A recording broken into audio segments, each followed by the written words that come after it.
लगातार बिजली की गड़गड़ाहट से शहरवासी दहशत में। आकाशीय बिजली गिरने से राम मंदिर का गुंबज हुआ क्षतिग्रस्त। वो बांधनी पड़े जाल। हाँ, वो फट गया। हाँ, फट गया।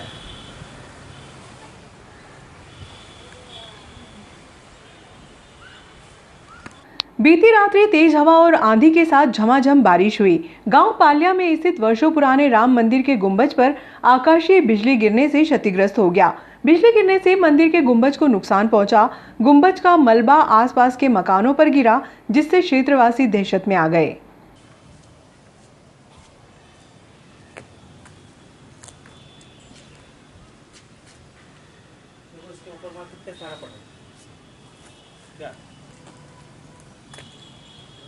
टुकड़ा यार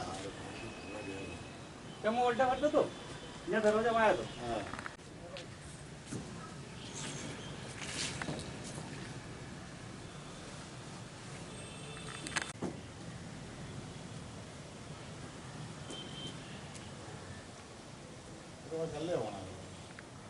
तेज हवा और आंधी के साथ हुई बारिश से जहां मौसम में ठंडक घुल गई, वहीं रात्रि में 3 बजे से लगातार 30 मिनट तक आकाशीय बिजली चमकने से शहरवासी दहशत में आ गए। गांव पाल्या में रात्रि 3:07 पर आकाशीय बिजली वर्षों पुराने राम मंदिर के शिखर पर गिरी, जिससे शिखर क्षतिग्रस्त हो गया। शिखर का मलबा टूटकर आसपास के मकानों पर गिर गया। मंदिर के समीप रहने वाले लोगों ने बताया कि मकान की चद्दर देखने के लिए घर से बाहर निकल रहे थे। इसी दौरान अचानक जोरदार धमाके की आवाज के साथ लाल रंग की रोशनी दिखाई दी। लगभग 10 मिनट तक सन्नाटा पसरा रहा। वहीं लोगों ने बताया कि पाल्या के रहवासियों की मदद से लगभग 50 लाख की लागत से मंदिर निर्माण की प्रक्रिया जारी थी, जिसमें तड़ित चालक लगाने के लिए राशि जुटाई जा रही थी कि इसी दौरान हादसा हो गया। वह तो गनीमत रही कि कोई जनहानि नहीं हुई। मंदिर के समीप एक बुजुर्ग महिला रहती है, जिसकी छत पर कुछ समय पूर्व ही रहवासियों ने प्लास्टिक डलवाया था। प्लास्टिक के कारण कवेलू टूटकर नीचे नहीं गिरे, जिससे महिला को चोट नहीं आई। इधर विधायक दिलीप सिंह गुर्जर ने गुंबज के मरम्मतीकरण के लिए 1 लाख रुपए की स्वीकृति दी है। एक औरत सोई हुई थी। वो उसके ऊपर वो बच गई। सबसे बड़ी बात तो ये त्रिपाल लगाए सब उसके नीचे गिर गए। क्या नाम है आपका? रामचंद्र प्रजापत। क्या घटनाक्रम हुआ रात को? रात को 3:07 पे बिजली का जोर से कड़कना हुआ और जैसे ही कड़कना हुआ तो मैं दरवाजे के पास में आया तो मेरे लगा कि यार ऐसा नहीं कि अपने चद्दर वगैरह उड़ जाए। देखा जो सब ब्लास्ट हुआ। ब्लास्ट होने में इस प्रकार का ब्लास्ट हुआ कि मेरे को खुद को होश नहीं कि क्या हुआ ये, और आग ही आग दिखी मेरे को अचानक। और 10 मिनट के बाद में पूरा शांत हो गया वहाँ। 10 मिनट तक बारिश भी चली, उसमें हवा भी आई और बिजली का गड़कना हुआ। ये मंदिर के शिखर को नुकसान पहुँचा, ये किस तरह से पहुँचा है? ये तो बिजली की वजह से पूछा।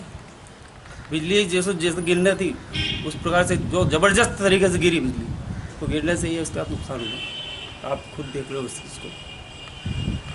सर क्या नाम है सर आपका? जनरल पंचाल।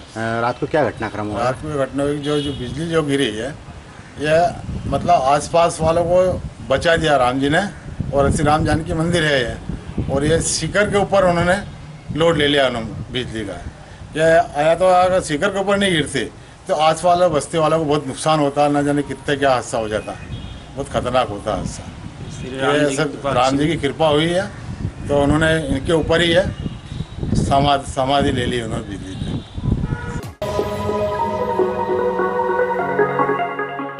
सामाजिक समरसता मंच द्वारा सोमवार को चामुंडा माता मंदिर में कलश और नारियल रखे गए। चंबल नदी द्वारा चामुंडा माता का जल अभिषेक करने पर मंच द्वारा 14 वर्षों से चुनरी यात्रा निकालने की परंपरा जारी है।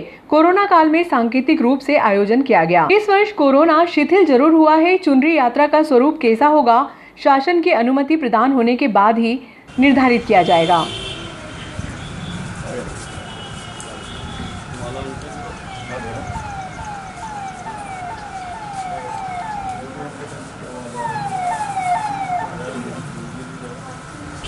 सामाजिक समरसता मंच द्वारा प्रतिवर्ष जो चुनरी यात्रा निकाली जाती है, उसके पूर्व चामुंडा माता को यहाँ चंबल नदी पर कलश चढ़ाया जाता है, और साथ में यह कामना की जाती है कि अच्छी वर्षा हो, पर्याप्त वर्षा हो और सब धन्य धान्य से युक्त हो, सभी को उसको सुख प्राप्त हो।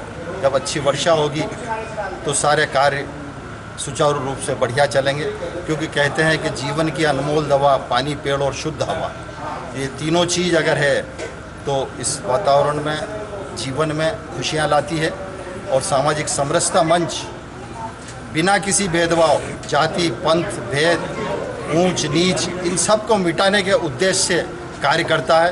जो प्रतिवर्ष कर रहा है उस कार्य को अंजाम देने के लिए, जैसा कि आदरणीय राजेंद्र भैया ने बताया कि सामाजिक समरसता मंच लगभग 10-11 वर्षों से मां चामुंडा को चुनरी चढ़ाने का आयोजन करता आ रहा है।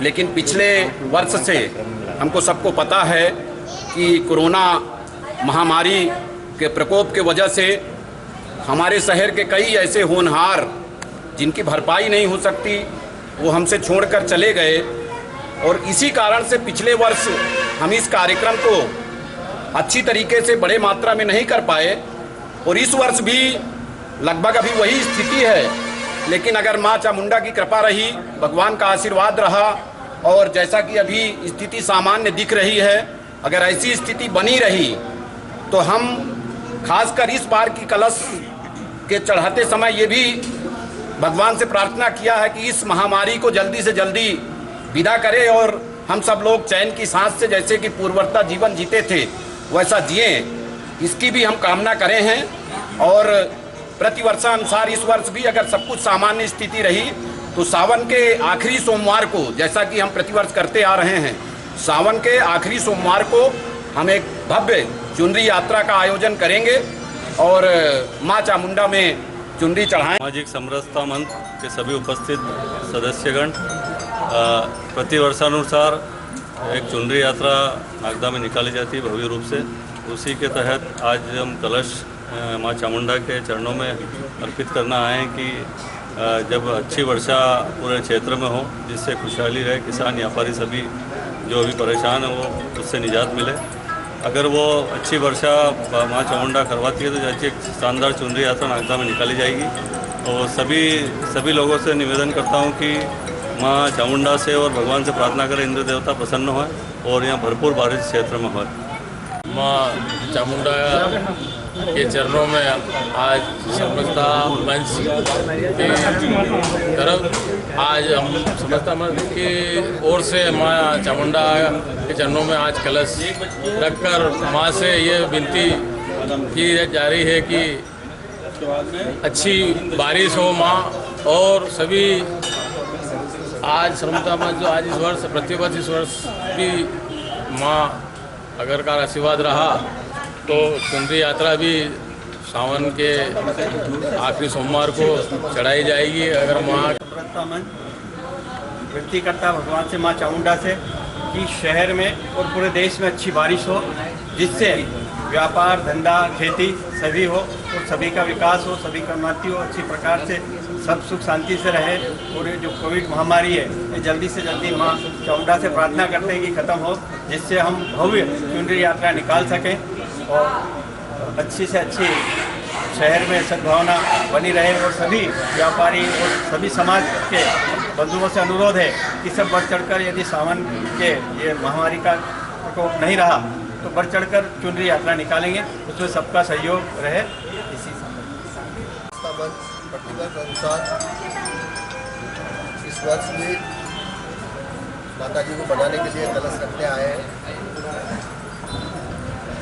हर साल हम एक भव्य चुनरी यात्रा निकालते हैं और माता जी से प्रार्थना करते हैं कि अच्छा बरसात आए, अच्छा पानी आए, नदी भरी रहे, हमारा कृषि कार्य अच्छा चलता रहे, हमारा उद्योग धंधा अच्छा चलता रहे, हमारे व्यापार अच्छा चलता रहे, मेरा नगर फलीभूत रहे और सब लोग सुखी रहे, संपन्न रहे। और एक विशेष प्रार्थना ये करिए कि अब की बार ये माता जी, ये 2 साल से हम बहुत पूरा विश्व परेशान है इस बीमारी से, आप इसके ऊपर भी थोड़ा सा हमारे ऊपर कृपा करें और इस कर्मोग से बचाएं और पूरे विश्व में शांति प्रदान करें। जय भारत। गांव नायन में 3 दिवसीय स्वास्थ्य परीक्षण शिविर का आयोजन किया गया। क्या सैंपल लेने गए क्या?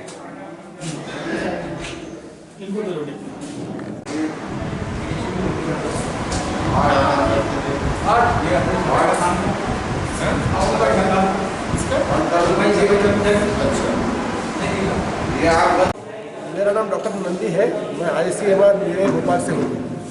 अभी यहाँ का जो आपका जो फैक्ट्री है उसके आसपास जो गांव बस्ती रहते हैं, इसमें 10 किलोमीटर के रेडियस में इसका कुछ प्रभाव है कि नहीं है, चाहे वो गैस हो चाहे वो पानी हो, इस बारे को जांच करने के लिए हम लोग ये शिविर कर रहे हैं।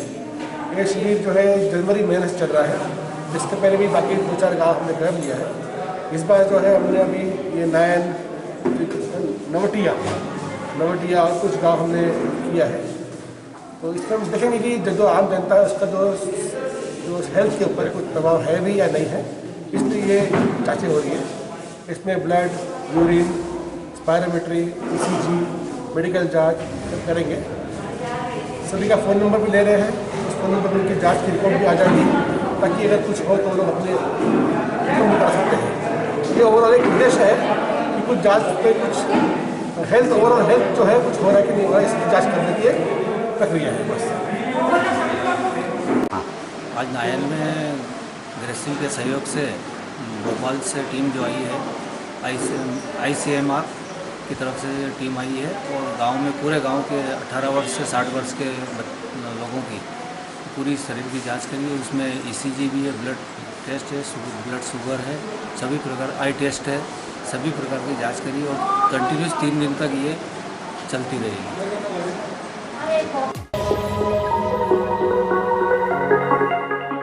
भारतीय किसान संघ के तहसील स्तरीय अभ्यास वर्ग का आयोजन रविवार को सेवाराम की बावड़ी में हुआ, जिसमें जिला मंत्री जय सिंह आंजना, कृष्णपाल सिंह, उदय सिंह आंचना आदि मंचासीन थे। अभ्यास वर्ग में किसान के बीच में भारतीय किसान संघ पिछले 42 वर्षों से किसानों के बीच में काम करता आ रहा है। उस विषय को विस्तार से किसानों को बताया है और भारतीय किसान संघ का उद्देश्य स्थापना से लेकर आज तक किसानों के बीच में चर्चा की गई है और आगामी जो भी किसानों की समस्या आ रही है, पिछले 2020 का और 2018 में अतिवृष्टि से सोयाबीन की फसल जो नुकसान हुई थी, वो भी मांग उठाई गई है और हम अभी भी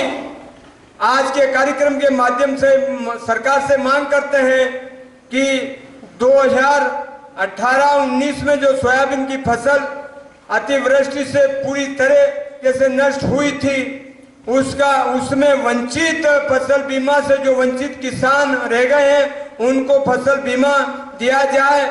और सरकार ने 500 रुपये प्रति कुंटल सोयाबीन पर बोनस की घोषणा की थी, वो 500 रुपये प्रति कुंटल का बोनस भी सरकार को किसानों को देना चाहिए। ये आपने घोषणा की थी, घोषणा पे अमल करना चाहिए, ये भी हम मांग करते हैं। और 2019 में सोयाबीन की फसल का शेष बीमा बचा है। 2020 में वायरस के कारण सोयाबीन की फसल नुकसान हुई है, उसका फसल बीमा किसानों को अभी तक नहीं मिला है। और पिछले वर्ष गेहूं का औसत भी सरकार के पास गया है, गेहूं का उत्पादन भी कम आया है, सर्वे भी हुआ, आकलन भी हुआ है, उसका गेहूं का बीमा भी किसानों को चाहिए। तो ये सारी बातें हमने अभ्यास वर्ग में की है, किसानों की उपलब्धि भी बताई है। भारतीय किसान संघ ने जो किसानों की समस्या सरकार से लड़कर हल करवाई है, समय समय पे वो भी उपलब्धियां किसानों को बताई है। और जो आगामी किसान की मांग है, जो बीमा की जो बात कर रहे हैं, वो भी अभी वर्तमान में भी कई जगह किसानों ने सोयाबीन पानी लंबे समय से नहीं आया, उसके कारण फसल खराब हुई है, अंकुरण जल गए हैं गर्मी के कारण।